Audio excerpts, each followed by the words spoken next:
अस्सलाम वालेकुम। ये उन भाइयों के लिए वीडियो है जो एक्सेल का काम करते हैं। ये एक स्पेशल टूल बनाया गया है इसके क्लिप को खींचने के लिए। ये देखें,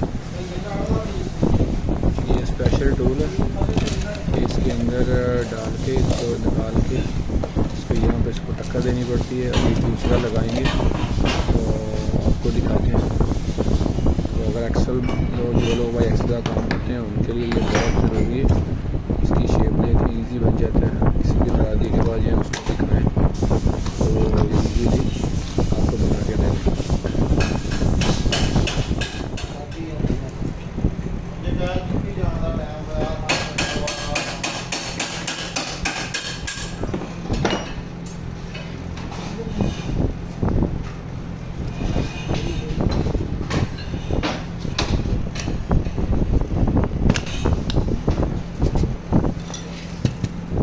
अभी आपको दिखाते हैं इसमें इसका जो पीला डालते हैं इसको टाइट कैसे करते हैं। ये हमारे बड़े प्यारे भाई हैं साहिवाल से।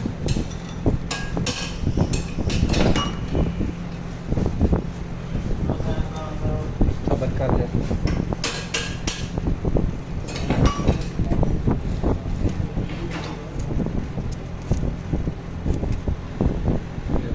ये टूल यूज़ होगा।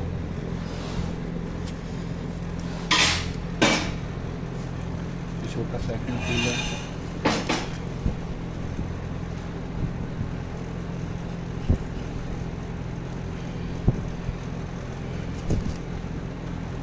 देखिए इसको इस होल में डाल के इसको एंटी क्लॉकवाइज घुमाना है। इसको नीचे टक्कर दे देनी है साथ और ये फुली टाइट हो जाएगा। वाह ज़बरदस्त। ये पाकिस्तानी